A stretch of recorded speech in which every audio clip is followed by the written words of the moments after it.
Hi అండి, welcome to నీరు vlogs.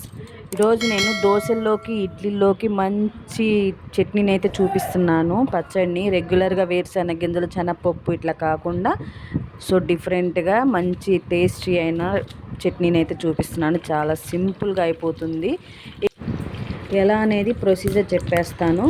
ముందుగా ఒక పావు కేజీ టమాటాలు అయితే నేను కట్ చేసి పెట్టుకున్నాను. పెద్దవి 2 ఉల్లిపాయలు కట్ చేసి పెట్టుకున్నాను. ఇంకా బాండి పెట్టేసి ఆయిల్ వేగిన తర్వాత ఒక స్పూన్ ఆవాలు వేసాను. ఆవాలు వేసిన తర్వాత ఈ ఎండుమిరపకాయలు, మన కారానికి సరిపడా ఎండుమిరపకాయలు, ఇందులో ఎండుమిరపకాయలేనండి, ఇక పచ్చిమిరపకాయలు ఏది యూజ్ చేయట్లేదు. కారం వచ్చేసి ఎండుమిరపకాయలతోనే పచ్చడి.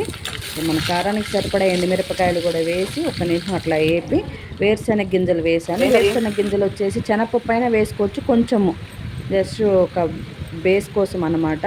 సో నేనైతే వేరుశెనగ గింజలు వేసాను. మా ఇంట్లో శనగపప్పు తినము, సో అందుకని చెప్పేసి వేరుశెనగ గింజలు యూజ్ చేశాను. మీరే శనగపప్పు అయినా యూజ్ చేసుకోవచ్చు.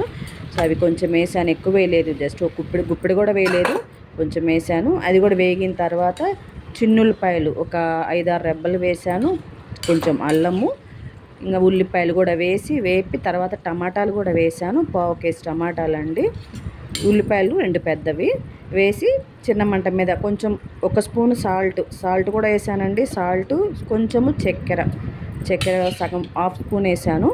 వేసి చిన్న మంట మీద మగ్గనివ్వాలి.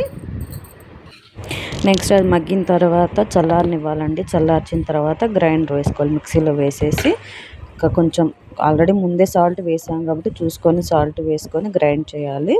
ఇదిగోండి ఇలా వచ్చేస్తుంది, మెత్తగా గ్రైండ్ చేయాలి. మీరు నెక్స్ట్ దానికి తాలింపు వేసుకోవడమే, మీ ఇష్టం అండి. తాలింపు వేసుకోకపోయినా పర్లేదు, నేనైతే తాలింపు వేసాను. ఈ చట్నీ ఇడ్లీలోకి దోశల్లోకి సూపర్ ఉంటుంది, అసలు పర్ఫెక్ట్ కాంబినేషన్, చాలా టేస్టీగా ఉంటుంది.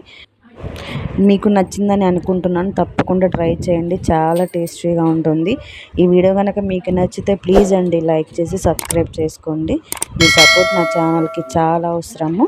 మరిన్ని రెసిపీస్ పోస్ట్ చేస్తూ ఉంటాను. బాయ్.